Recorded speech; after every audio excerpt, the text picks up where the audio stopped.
Welcome into A to Z Sports Prime Time on this Tuesday night, January the 20th. Congratulations to you. You have a head coaching hire that was made in the late evening as the Indiana Hoosiers went on to win a championship, of which I was in Miami to witness. I looked up at some point in the midst of the celebration and saw that Diana Rossini, our friend who was on the radio show today, had broken the news that Robert Saleh, 46 years old, will be the next head coach of the Tennessee Titans. The failed coach of the New York Jets and most recently the very successful defensive coordinator of the San Francisco 49ers is going to come to Tennessee. So there's a handful of things that we have to talk about and some different details that are worth mentioning. I am here with you on a Tuesday night solely because the Titans made a coaching hire. Otherwise, I would be very much curled up in the fetal position where I have been for the last 5 hours as I recovered from my evening in South Florida last night watching my alma mater win a football championship. But the question is, can Saleh get the Titans to championship expectations? Can he get them to divisional expectations? Can he get them to wild card expectations? And while it does, I think, intrigue you, there are still many, many questions about this hire that have to be answered and will be answered as we move forward through the next couple of weeks. I know many of you are simply happy because it's not Matt Nagy. And while I understand that logic to a certain extent, I would tell you that Robert Saleh is a significantly less accomplished coach than is Matt Nagy. And I'm not saying that you should have hired Matt Nagy over Robert Saleh. I'm just curious to see how you guys are feeling about this. Are you positive about it simply because it's somebody that you did not want directly and that many of you seem aligned on? Or were you actually interested in Robert Saleh? And then beyond that, are you just interested in Robert Saleh, or does the offensive coordinator hire, which is of great import here in Tennessee, does that sway you on things if Robert Saleh doesn't get, for example, Mike McDaniel, who is out there still interviewing for head coach and offensive coordinator jobs for what it's worth? Ronan asks, how hungover am I? I am not hungover right now. Like I said, I came home from the radio show. I made some lunch because I hadn't eaten except for some 4 a.m. canes after spending the evening at the national championship game and then at the clubs after that, of which I was I thought about throwing up at the Miami airport today. But again, you're not here to hear about my physical self-inflicted wounds at this point in time. So I'm feeling great since I've had my 4-hour nap, and I'm ready to get into this because this is it's curious. It is very curious. I am not in on it. I'm not out on it by any stretch of the imagination. I have many questions that we are going to work our way through here tonight that we cannot answer totally tonight, but that we have to find a couple of different details on. Halo asks, am I less miserable now? I mean, I don't know. I feel like I've constantly got something to bitch about. But I'm not, no, I wouldn't say, I mean, you guys may find me miserable. I am never miserable unto myself. I rather enjoy being the way that I am, but I understand why I make some of you miserable. So we can agree to disagree on a variety of different fronts, but what we can do tonight is talk about your new head coach, who has not yet been officially announced by the franchise, but who is expected to be announced, and they're working through the contract details and these kind of things at this point in time. So we'll get into those things. I'll ask you your biggest questions, your initial reaction, and we will enjoy our time together on this Tuesday evening. Need you guys to share the show around on Facebook, YouTube, Twitter, Twitch, wherever you are spending your precious and valuable time with us. If you have a Titans fan who wants to learn more about Robert Saleh in your life, go ahead and text them the link, he or she. We will cover a great many details about Robert Saleh, about his failures in San Francisco, about his failures in New York, and about his successes in San Francisco on a couple of different lines here. Anthony on Facebook Live, where of course you can interact with us, says, I hate when people get too excited. He uses the incorrect "to" there, but I know what you mean, Anthony. Get too excited immediately after a coach is hired, but I like Saleh. I think he has learned. Well, it's a guess. We don't know what he's learned one way or the other. It does sound like there are several people with the Titans who were very, very impressed by Robert Saleh, so much so that they didn't want to let him get out of the building because they felt that if he went to Arizona, that Arizona might potentially hire him.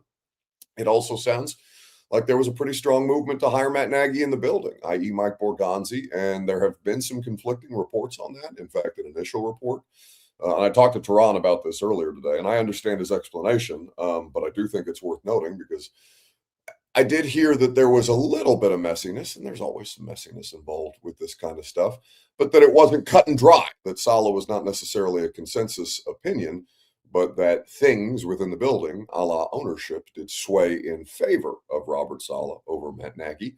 And so that ultimately is who he, or who she rather, decided to hire as her next head coach to replace Brian Callahan. Anyway, I think as we talk about these things, there's going to be a variety of different subjects to cover. So instead of talking about what subjects we're going to cover, why don't we go ahead and cover them? Welcome into A to Z Sports Prime Time on this Tuesday night. I'm your host, Buck Rising, on a rare Tuesday edition. And I'm proud, as always, to be presented to you by the wonderful people at Two Rivers Ford, the South's most trusted Ford dealer. Quality American-made Ford vehicles and award-winning customer service are on offer. Go to Two Rivers Ford in Mount Juliet or online, like I mentioned. By TDOT, where the Tennessee Department of Transportation reminds you that nobody trashes Tennessee. Be part of the solution to end littering at nobodytrashestn.com. And by Simon Says Nashville, the premier men's clothing spot in Nashville, as Simon Says. You can find them conveniently located in Wedgwood, Houston, or online at simonsaysnashville.com. So you have here the hiring of Robert Saleh, reported first and foremost by Diana Rossini of The Athletic last night. And you'll hear some of Diana. You want to talk about a friend being there for you. She texted me her reporting last night, and I immediately, in fact, I worried you what I sent her back because, again, I was heavily intoxicated and celebrating a championship with my college roommates.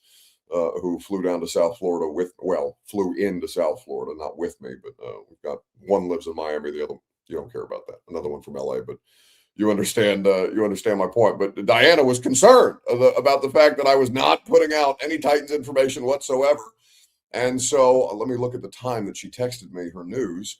At 11:09 p.m., she sent me the breaking news of Robert Saleh. And I said, you have to be effing kidding me. I'm at 11 right now. Don't make me care about this. And that was at 1:26 a.m. And as I was sitting in the airport this morning, I had texted Diana back at 6:04 a.m. with no sleep whatsoever and contemplating vomiting in an airport bathroom. And I said, my flight home is in 45 minutes. All I want to do is cancel and ignore this and just stay in Miami. And she said, I know you have to do this. And then she made a funny joke about who Robert Saleh is and who Robert Saleh is going to be compared to, of which I will not be able to share with you here. Now, I think there's mixed feelings about Robert Saleh in New York. I had two different NFL reporters, two different national media members beyond Diana text me, even before Robert Saleh was ultimately named the coach, text me some not great things about Saleh's tenure in New York. But in the same way that my whole case, again, I wasn't actively advocating for Matt Nagy. I just said it made a lot of sense based on the boxes that they needed to check. Because Curtis says Vrabel in bold font. No, it's my understanding that they're very, very different human beings. Now, from a defensive background standpoint, yes. Mike Vrabel was never a good defensive coordinator for what it's worth, and Robert Saleh is an excellent defensive coordinator. Not to say that one makes you a good head coach and the other doesn't. In fact, you can be a good head coach if you were both a good coordinator and a bad coordinator. But from a resume standpoint, they are not the same. And in fact, from a personality standpoint, they are not the same. My understanding is that Robert Saleh is much more, and I don't say this to be inflammatory, but just as on a personality scale, my understanding is that Robert Saleh is way closer to Brian Callahan than he is Mike Vrabel. That doesn't mean that he can't hold players accountable. That doesn't mean that he can't learn from his mistakes in New York and run an organization, but there is far less gruffness and toughness to Robert Saleh than there is to Mike Vrabel, who, immediately dominates any conversation that he's a part of and owns the room as soon as he walks in. There's plenty of good information out there about Saleh and the work that he does. Again, I don't want to compare him personality-wise to Brian Callahan and immediately set you guys off or anything like that. I'm just saying that he's an easier temperament than somebody like Mike. I don't think that they are. Again, I'll wait till I deal with Saleh personally, before I make any judgments for myself. But a lot of the feedback that I got from people nationally and people who work in the New York market was this guy isn't who Titans fans think he is from how he projects, right? He looks like he would be Timu Vrabel to an extent, right? But I am curious to see how the relationship goes and how he manages the situation, and again how he learns from these things. So, with all that said, I was looking into a couple of different things about Robert Saleh, and then having people reach out to me about Robert Saleh. And I sat there and thought about this for a second. I said, "Okay, well, that's all well and good, and I don't have a problem with it. I'm not like over the moon about it, but I get it, and it sounds like he did enough to impress them as far as his pitch, and it sounds like they're not going to say after they hire the guy that he didn't have a good plan for the young quarterback, but he didn't have a good plan for the young quarterback in New York, Zach Wilson, of which he was very much a part of drafting. So that becomes one of the biggest questions around Robert Saleh moving forward. What's the plan for Cam? Because Robert Saleh, in and of itself, does not solve the Cam Ward equation here. It is, at least in part, though, something that they can work towards. With all these different things, as we look at the Robert Saleh hiring, the question that I would ask you on Facebook, YouTube, Twitter, and Twitch is this: what was your initial reaction to the Titans reporting of the Titans hiring Robert Saleh? Let me know in the comment section, as is the custom. I will get to my biggest question. Well, I'll let you hear a question that we asked Diana Rossini today. Lucas asked Diana Rossini today on the radio show that involves my biggest question about Robert Saleh, right after I remind you that the primetime program, as always, and your Two Rivers Ford take, as always, presented by Two Rivers Ford, the South's most trusted Ford dealer. Online at tworiversford.com. Quality American-made Ford vehicles, award-winning customer service, and always great offers for you. Great financing and the best prices out there that make the most sense for your family's budget or for your needs. Two Rivers Ford in Mount Juliet. Online at tworiversford.com for more information today. So my reaction, Life with Jones says, my reaction is we still suck. Okay. I don't know. Robert Saleh doesn't necessarily change any of that overnight, but I do think that it's good to have somebody with experience. That was a huge component of this for me. Big says his reaction was time to get to work. Curtis was meh, happy it wasn't big boom Nagy. I don't know what big boom means on that. Supreme Nick says, finally was my reaction. Finally, just in terms of the coach, having a decision being made on the coach, or you mean finally that they landed Robert Saleh, right? That could go either way. DJ on Facebook Live says he was my second choice once McDermott became available. I'm very happy and excited about him. So you're allowed to feel however you want to feel at this point in time, and I do think he at least gets them to a point where, and I saw somebody else bring this up in the comment section. The comments are moving pretty fast, so forgive me if I missed it to give you proper credit. But the idea of an identity. I don't know who the hell the Tennessee Titans have tried to be or wanted to be for the past 2 years, but I know that what Robert Saleh is. I know what his background is, and I know that it at least gets more in line with the DNA of who this franchise has been at its best. And it requires a dedicated sense of identity. Now, you could say that the offense in New York, the identity was suck. They were very, very bad under Robert Saleh. And again, that's not his side of the ball. Also, I do think it's interesting. I don't love the idea that he's going to call defensive plays. I would say that I'm skeptical of it. I just want somebody to do the job of head coach first, and then worry about their side of the ball if it necessitates that they have to take over play calling, or if they can't find somebody that's good enough to delegate, or if they feel that they're in best position to succeed. Now, again, I like the experience of the fact that Robert Saleh has been a head coach before. So if he feels that he is comfortable enough with the responsibilities, that he can take on play calling as well, I think that's fine, but I do reserve the right to be a little bit skeptical about it. I want somebody to be able to do the job of head coach itself first and foremost, and then worry about play calling on offense or defense. I'm interested to see how he answers the questions at whatever point we speak to him. In fact, again, like I said, not advocating for Matt Nagy, but one of the things that I did like in that piece on The Athletic about Matt Nagy, not like the career rehabilitation stuff, because whatever, like there's puff pieces that are written every year about coaching candidates who are trying to get back in the mix. But I did like that he had dedicated that he had committed to not calling plays, to just being the head coach.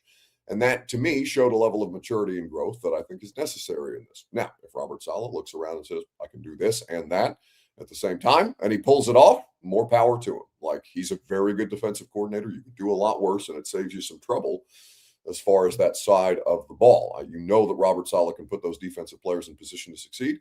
Right now, they don't have that many defensive players of note other than Jeffrey Simmons and maybe Cedric Gray. Kevin Winston Jr., we're still kind of up in the air about at this point in time, even though he's got promise. But beyond that, they got to get some better players in here. And we know that Robert Saleh, most recently in San Francisco, can do more with less on that defensive side of the ball. But the biggest question is, okay, well, it doesn't do anything for Cam to hire Robert Saleh without a plan at the offensive coordinator. So who the hell is going to be Robert Saleh's offensive coordinator? And if you could get the dream pairing of Mike McDaniel, why is he out here still interviewing for both head coaching and offensive coordinator jobs elsewhere at this point in time? That was the question that in the midst of our Diana Rossini interview, which Ross will do me the courtesy. Ross, who's filling in for Robert, who's been very sick these last couple of days. We hope Robert gets better. He's dealing with food poisoning. Apparently, him and his lovely fiancee, Cheyenne, have been down tremendous these last 2 days. But Ross will post the YouTube link to Diana's interview with us today in the chat for you all if you would like to watch it in its entirety. And in the meantime, you can hear from Diana and her response on just the idea, not just of an offensive coordinator plan, but specifically, okay, could Mike McDaniel come to the Titans? Is Mike McDaniel still in the mix for any of the 6 openings left in the carousel? Yeah, he is. Cleveland is still in talks with him. Mike was with Tom Brady, and the Raiders decision makers, they met with McDaniel earlier in the day. And from what I gather, they like him. And, McDaniel comes with a certain kind of style. We've seen it. We all kind of know he's a little outside the box. I think that's how Tennessee felt as well. Like, I think they appreciate what he can bring to an offense, but he's a certain type of personality, and you kind of have to like it and embrace that. And I don't necessarily believe that he was a good fit for what they were looking for. So I still think he's got a shot at one of these head coaching jobs. And if he doesn't get a head coaching job, it's going to be either Tampa, it's going to be the LA Chargers, the Philadelphia Eagles. He's their number one. So he is certainly going to have a lot of options. I at this hour, I do not get the sense that Mike McDaniel is going to Tennessee. That could change, of course, because you got to see how this stuff shakes out. I know everyone on Twitter is like, oh my God, Robert Saleh is bringing in Mike McDaniel. That is not on the table at this moment. Okay, curious. Now, that was Diana was on the radio show at she was in the second hour today, so 11 o'clock. So that was probably about 11:15. And since then, Mike McDaniel has pulled his name out of the running for the Browns head coaching job, but he is still interviewed for the Ravens. There's still the opportunity for potentially the Bills. He could be an offensive coordinator for Justin Herbert if he so chose. In Los Angeles, there are options for Mike McDaniel. And I think this comment made me laugh. P. Kegs on YouTube, which I think is a funny name, says, I hope Mike McDaniel takes the Vegas job. We don't like buddy hires in Tennessee, which I'm sure is being said tongue in cheek. But that has been, if Mike Borgonzi was going to make a buddy hire with Matt Nagy, are you okay with the buddy hire if it's Mike McDaniel? I just think that's a funny allegation when it happens everywhere. And of course, the answer for all of us, myself included, would be yes. Okay. But I don't care about the Todd Downing, Mike Vrabel thing. I get why you guys are extra sensitive about it. I like Mike. I think he does a really good job. I don't dislike Todd. He's a fine person to deal with. I don't think that Todd Downing should continue to get as many NFL opportunities as he has gotten, especially and with all due respect, in a post-DUI Todd Downing world. I don't think that you are defined by your worst moments in time, but Todd Downing's body of work did not indicate that he should continue to get jobs. I know he's not an offensive coordinator, but again, you understand my meaning. So there are a lot of different things that I think you have to take into consideration. But so let's say you don't get Mike McDaniel, right? There are other options who have both worked with Robert Saleh and who have worked with Mike McDaniel in Miami, who could be viable offensive coordinator options. Are they as good as Mike McDaniel? No. But I think there was an assumption that that would be the pairing that you got if that was the direction that was going to head in. And I don't want to say that it's definitively not going to happen. I do trust Diana's reporting because I know she talks as much to the agents of these coaches as she does the candidates themselves, which is a part of her job as a national NFL insider. So I would be, I would put the percentage low on Mike McDaniel because he has options. And right now, I don't think that a person with options is necessarily looking at Tennessee as the best possible landing spot, especially in a world where you could coach Lamar Jackson or Josh Allen or Justin Herbert, who I don't know if Cam Ward is going to have a better career or a worse career than any of those guys. I just know that Cam is not those guys currently. And those players, though, I mean, hell, two of them former NFL MVPs, would give Mike McDaniel an opportunity to show off his skill set at the highest level and would be coaching rosters around those quarterbacks that would immediately make his offense look appreciably better than what they have to work with in Tennessee at this point in time. So there are a couple of different elements to this that are curious, but my biggest question about Robert Saleh is, okay, that's fine. I that does check a couple of components off the list, but the most important component it does not solve, which is what is going to be done for Cam Ward that is going to ultimately give him the best possible chance to succeed. And we at present do not have the answer to that question right now. So as we move along here on Facebook, YouTube, Twitter, and Twitch, on this, what is tonight? Tuesday night. Sorry, I had to think about that for a second. My brain is still a little bit scrambled as I try and get myself back up to speed. The question that I would ask you as a secondary topic on this wonderful Tuesday evening is this: as you consider all the different things that have to be taken into account here about Robert Saleh and Cam Ward and the Tennessee Titans direction, who benefits the most from Robert Saleh's hiring? As a defensive-minded head coach who will also call the plays, who benefits the most from this coach being put in the head coaching position, also understanding that he will be your de facto defensive coordinator? Let me know in the comment section, Facebook, YouTube, Twitter, and Twitch, as I mentioned, and we will talk at length. I will play for you a short clip of somebody who I think is going to directly benefit from this at this point in time. And I know he has made his thoughts on the hire known on social media right after I remind you that the Primetime program is made possible by the wonderful people at TDOT. Nobody Trashes Tennessee. Be a part of the solution to end littering with one of the best programs out there. Awesome volunteer work being done, awesome programs being organized by the wonderful people at TDOT, where you can be a part of the solution to end littering in this great state. NobodyTrashesTN.com for more details if you want to start your own volunteer opportunity or jump in on one that is pre-existing. NobodyTrashesTN.com. Okay, so you could name any defensive player and say, yeah, the defensive-minded play calling head coach of the Tennessee Titans is going to benefit a number of defensive players. But the person who it needs to benefit the most, and who I think feels that it will benefit himself the most, is, of course, the first-team All-Pro defensive tackle on the Titans roster, Jeffrey Simmons. But for me, as a defensive player, I would love a defensive head coach. But me being the player I am, whoever come in, I just want to win football game. Mm-hmm. Can we get a guy who is a winner? A guy who could come in and set a great foundation and a great culture and get this thing back to winning football games. But of course, I would love the defensive head coach because, especially if he's a defensive front guy, if he let his defensive front go. Let's get a D-line. Not a D-line. Not a D-line.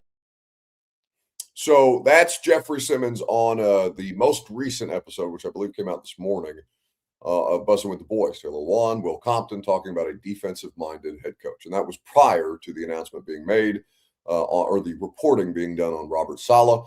So Jeffrey Simmons probably feeling pretty good and did post his stamp of approval on Instagram today as far as the beneficiary of these things. Now, just to kind of go through some things about Robert Saleh, um, as a head coach, there's no question that he failed spectacularly.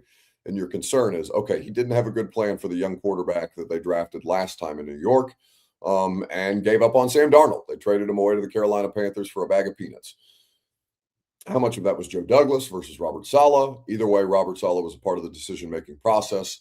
And I think that you have to look at a couple of different things, and consider why things went so badly in New York. But Robert Saleh did fail as the head coach of the New York Jets. He was 20-36 over 3.5 seasons, no playoff appearances.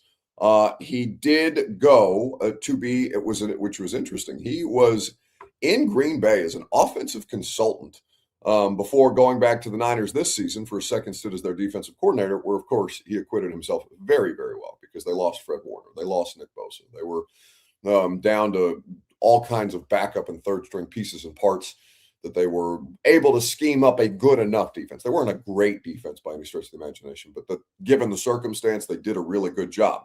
His defenses in New York were awesome, however. They as he continued to work through some of the problems that they had on offense, there was not a defense for any period of time while he was in New York that he was that he was orchestrating that was below a top 5 unit, as far as some of the efficiency metrics, as far as a couple of different things, points per game, any number of metrics that you could look at to say, okay, Robert Saleh knows what he's doing on defense, but what else can he give you at this point in time? I am fascinated to see what his plan for the offense is, because he has a good circumstance. He has a better circumstance theoretically with Cam Ward. Warren Boone said he had Zach Wilson. Now he gets Cam Ward. He also hired a first-time offensive coordinator in Mike LaFleur, or a first-time play caller in Mike LaFleur. That did not go well. And he was a part of the decision to draft Zach Wilson. So his judgment is questionable. Now, Cam Ward is already here. And maybe, I think Cam, I don't know. The Titans played at New York Zach Wilson's rookie year, and that was like one of the best Zach Wilson games that he ever played. It was a Corey Davis revenge game. So my up close and personal experience with Zach Wilson's rookie season was, yeah, he may not have been very good, but he was good enough to dust the Titans on that day. And Cam did that too. Did Cam dust anybody necessarily?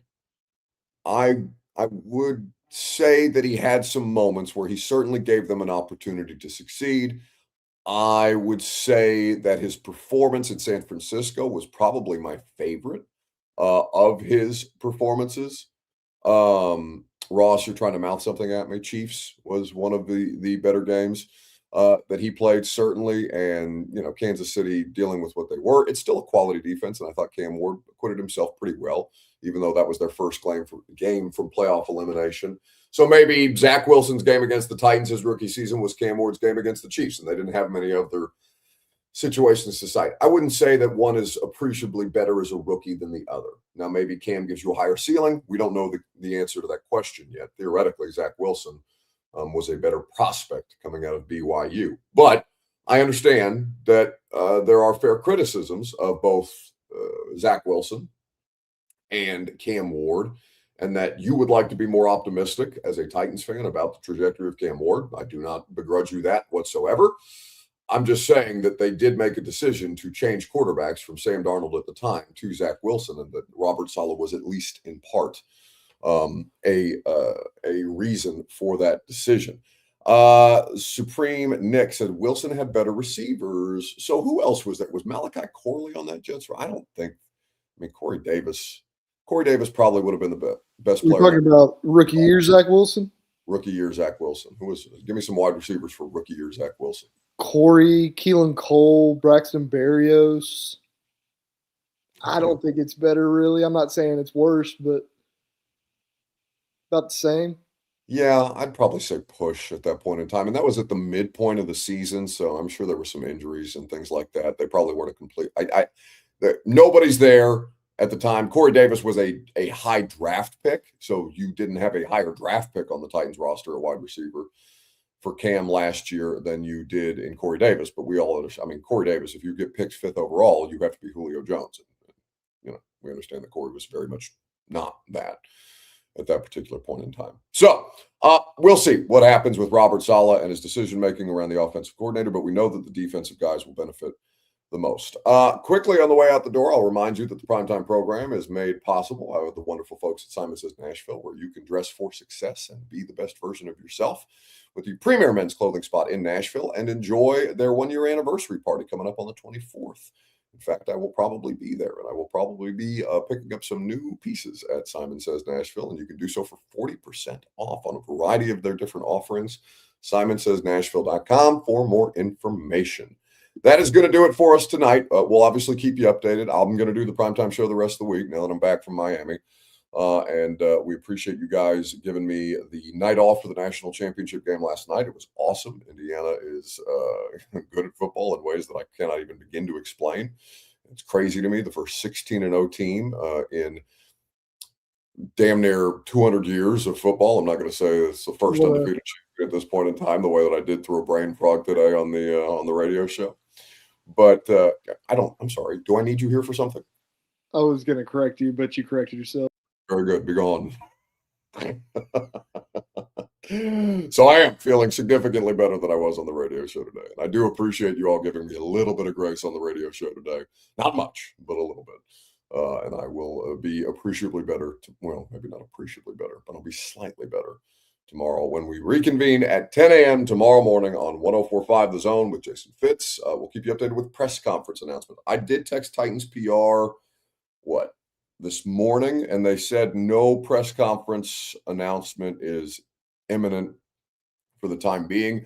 I also don't know, what Robert Saleh's logistics are, having to go back and forth between San Francisco and Nashville, especially given the weather conditions that we're expecting to have this week. So that might add some further complications. Maybe smarter to wait until next week for Robert Saleh's introductory press conference with Tennessee. But like I said, we will keep you updated and have a great rest of your night.